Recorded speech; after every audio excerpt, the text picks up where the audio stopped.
Hello বন্ধুরা, Jewel electronics BD YouTube চ্যানেলে আপনাদের সবাইকে স্বাগতম। আজকে একটা ইন্টারেস্টিং ভিডিও আপনাদেরকে উপহার দিব, যেটা যারা জানেন না এরা জেনে অনেক উপকৃত হবেন, এবং যারা জানেন তারা তো জানেনই। আর একটা বিষয়টা হচ্ছে কি, এরকমের ভিডিও খুব কম আপনারা ইউটিউব চ্যানেলে পাবেন, তবে খুবই কম, কারণ এগুলো খুব একটা বেশি করা হয় না। তো আজকে ভিডিওটা টপিক হচ্ছে যে কিভাবে অনেকগুলো ক্যাপাসিটরের মধ্যে এরকম যদি কোনো ক্যাপাসিটর থাকে যেটার কোনো মান লেখা নেই বা প্লাস মাইনাস নেই, তো এইটা আমরা কিভাবে চিহ্নিত করবো যে কোনটা প্লাস কোনটা মাইনাস, কত মান, বা এটা ঠিক আদৌ ঠিক আছে কি নেই, এইগুলো কিভাবে আমরা চিনব। যেমন ধরুন, এই একটা বড় ক্যাপাসিটর আমার কাছে পুরাতন। তো এই ক্যাপাসিটর দেখবেন এই পাশে একটা সাদা চিহ্ন আছে, এই পাশেরটা ডিরেক্টলি ব্ল্যাক, কোনো চিহ্ন নেই। তার মানে হচ্ছে এটা মাইনাস, এটা প্লাস। উদাহরণস্বরূপ আবার যদি দেখি আমরা একটা ছোট ক্যাপাসিটর নিয়ে, যে ক্যাপাসিটর দেখুন এটা কত 50 ভোল্ট 4700 ইউএফ।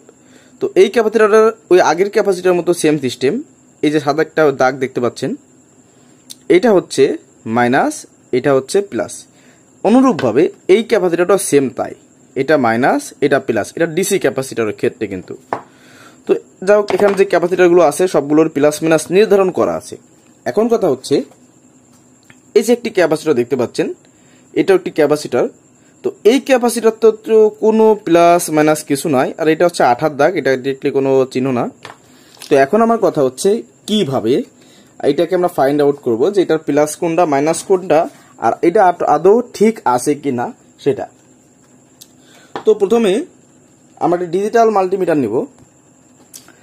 ডিজিটাল মাল্টিমিটার নিয়ে, যে ডিজিটাল মাল্টিমিটারে আমরা ক্যাপাসিটার পরিমাপ করতে পারি, এরকম একটি মাল্টিমিটার নিব। তো দেখুন আমি একটা মাল্টিমিটার নিয়েছি, এটাকে আমি এখন ক্যাপাসিটার মোডে রাখলাম। আসলে আলো রিফ্লেকশনের জন্য দেখতে একটু অসুবিধা হচ্ছে। তো যাই হোক, এখন এখান থেকে একটা ক্যাপাসিটর আগে আমি মাপ দিচ্ছি। আর এটা আসলে অবশ্য মাপ দেওয়ার আগে শর্ট করে নেবেন যাদের কাছে এই মিটারটা আছে, এই ধরনের মিটার, যে কোনো মিটারই। তো এখন বিষয়টা হচ্ছে, এটাকে আমি মাপ দিচ্ছি, দেখি এটা ঠিক আছে নাকি। রিডিং হচ্ছে 1100 সামথিং ইউএফ আছে এটাতে, তবে এটা লেখা আছে 47 ভোল্ট। ওই 47 ইউএফ মানে 4700 ইউএফ 50 ভোল্ট। তো এটা যা লেখা আছে সেই ক্যাপাসিটি কিন্তু নাই। তো পরীক্ষা স্বরূপ আমি এরকম আরো একটি ক্যাপাসিটর নিচ্ছি সেম সিস্টেমের। তো এটাকে আর একটু দেখে নিই।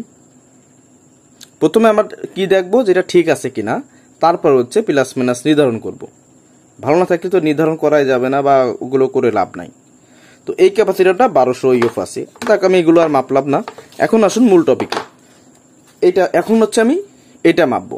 প্রথমে দেখবো এটার ইউএফ ঠিক আছে কিনা, এরপরে হচ্ছে এটা প্লাস মাইনাস কিভাবে আপনারা নির্ধারণ করবেন সেটা দেখাবো। তো বন্ধুরা, আপনি যদি আমার এই চ্যানেল নতুন দর্শক হয়ে থাকেন, অবশ্যই কিন্তু কি করতে হবে, চ্যানেলটিকে সাবস্ক্রাইব করতে হবে এবং পাশে থাকা বেল আইকনটি অল করতে হবে। তাহলে কি হবে, আমি যখন এরকম আরো ইন্টারেস্টিং ভিডিও আমি এই চ্যানেলে আপলোড দিব, তখন কিন্তু আপনার কাছে নোটিফিকেশন চলে যাবে, আপনি খুব সহজে আমার ভিডিওটা দেখে নিতে পারবেন। ঠিক আছে বন্ধুরা, তো চলুন প্রথমে আমি এই ক্যাপাসিটরটাকে চেক দেব। তো চেক দেওয়ার আগে বরাবরের মতো একই কথা, এটাকে শর্ট দিয়ে নিতে হবে, কারণ এটার ভিতরে যদি চার্জ থাকে এটাকে ডিসচার্জ না করে নিলে মিটারে ক্ষতি হতে পারে। তো দেখুন প্রথমে এখন আমি কি চেক দিচ্ছি, এখানে আমি চেক দিচ্ছি যে এটা কত ইউএফ আছে। ঠিক আছে, তো দেখুন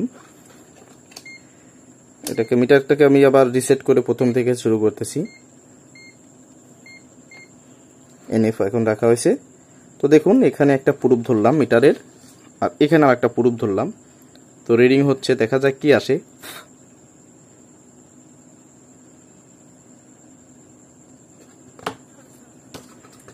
বুঝলাম না কি হলো, ঘোড়ায় ধরি। অনেক সময় আপনার এই মরিচা থাকার কারণে লস হয়, এটা হতে পারে, এটা নতুন কিছু নয়। আচ্ছা থাক, এবার রিডিং নিছে, আমার মনে হয় ধরা হয়েছিল না। তো দেখুন এটা 8100 ইউএফ শো করছে, এটা 8100 ইউএফ শো করছে। তার মানে এই ক্যাপাসিটরটা তো ওকে আছে, এটাতে ইউএফ আছে, মানে এটা কার্যক্ষমতা ঠিক আছে। এখন এটা প্লাস মাইনাস আমরা কিভাবে বুঝবো?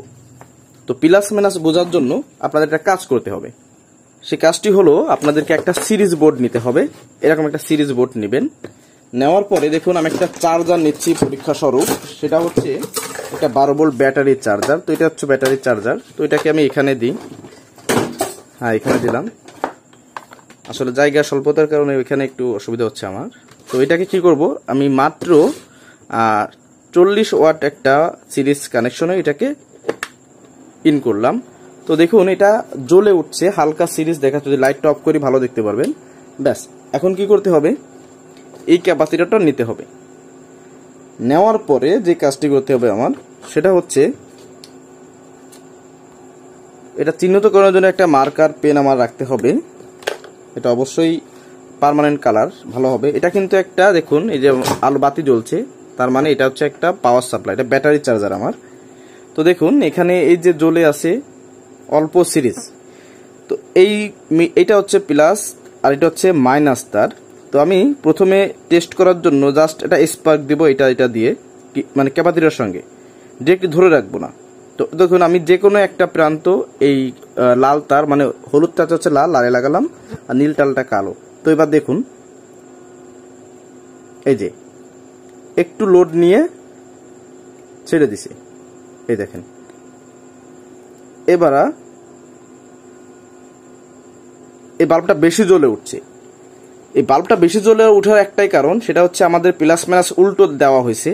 তো আমি এবার এটাকে ঘুরিয়ে দিই, দেখি এটা কি হয়। তো দেখুন একটা বাড়ি দিয়ে জ্বলে এই বাতিটা কিন্তু সে আগের জায়গায় চলে গেছে, প্রথমে যেমন ছিল। তার মানে এই তারটা এই সাইডে ধরাতে আমাদের বাতির কোনো পরিবর্তন নেই, জাস্ট লোড নিয়ে বন্ধ হয়ে গেছে। তার মানে এই তারটা যদি মাইনাস এই পাশে ধরা, তাহলে এটা মাইনাস হবে, এটা প্লাস হবে। আমি আপনাদেরকে আবারও দেখাচ্ছি, এটা একটু স্পার্ক করে নিই।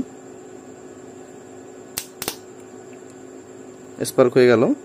আমি এটাকে আবার লোড দিচ্ছি, দেখেন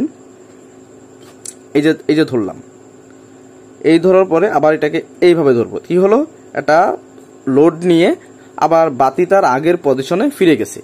এখন এটাকে যদি আমি উল্টো ধরি সেক্ষেত্রে কি হয় দেখেন, স্পার্ক দিয়ে কিন্তু এই বাতিটা আস্তে আস্তে কিন্তু বাড়তেছে। তার মানে ক্যাপাসিটরটাকে উল্টো চার্জ করার জন্য একটা বাধা প্রদান করতেছে, যার কারণে এখানে কিন্তু একটা বাতি সিরিজ বাতি জ্বলতেছে।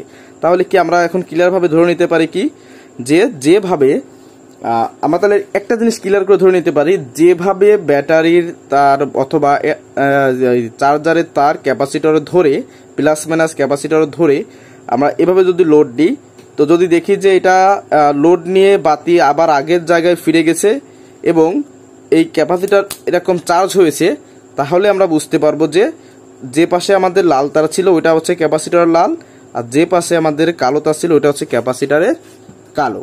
তো যেহেতু এই পাশে ক্যাপাসিটর কালো ছিল, তো সেহেতু এখানে আমি এটা কালো দাগ দিয়ে দিচ্ছি। দেখুন এটা হচ্ছে আমাদের কি মাইনাস, এটা হচ্ছে আমাদের প্লাস। তো আমার বোঝার জন্য আমি এখানে প্লাস লিখে দিলাম, প্লাসটা না দিলেও কিন্তু হয়। তো এই হলো সিস্টেম। তো বন্ধুরা আপনারা যদি চান এরকম ভাবেতে আপনাদের যেসব ক্যাপাসিটরের নাম্বার থাকে না বা নাম্বার বুঝতেছেন না, এরকম যদি কখনো হয় আর কোনটা প্লাস কোনটা মাইনাস যদি না বুঝতে পারেন, সেক্ষেত্রে এই সিস্টেমে কিন্তু আপনি এটাকে ফাইন্ড আউট করে আপনি আপনার কাজ চালাতে পারেন খুব সহজভাবে। তো এটাই ছিল কিন্তু মূলত আজকের ভিডিও। কোথাও যদি আপনাদের বুঝতে অসুবিধা হয় অবশ্যই কমেন্টে জানাবেন। আর বন্ধুরা আমার বড় চ্যানেলের নাম হচ্ছে জুয়েল ইলেকট্রনিক্স অ্যান্ড সাউন্ড। তো ওই চ্যানেলটাও আছে, এটাও আছে। ওইটা একটু প্রবলেম হওয়ার কারণে ওটাই কম ভিডিও দেওয়া হচ্ছে। এখন থেকে এই চ্যানেলটা স্টার্ট করতেছি, যাতে কারণ সামনে পার্টসপাতি বিক্রি করার একটা আমার প্রোগ্রাম আছে। তো সেভাবে যদি করতে পারি তাহলে মনে করেন যে আপনার এই চ্যানেলটাই বেশিরভাগ পার্টসের ভিডিও হবে, কাজের ভিডিও প্লাস পার্টসের ভিডিও ওটাই হবে। তো যারা ওই চ্যানেলটা সাবস্ক্রাইব করেছেন, যে দর্শকটা দেখতেছেন, তারা অবশ্যই এই চ্যানেলটাও সাবস্ক্রাইব করে রাখবেন। আশা করি আপনাদের উপকারে আসবে। তো বন্ধুরা আজকের মতো এই পর্যন্ত রাখছি। সবাই ভালো থাকুন, সুস্থ থাকুন। ইনশাল্লাহ অন্য কোনো ভিডিওতে আবার দেখা হবে। আল্লাহ হাফেজ।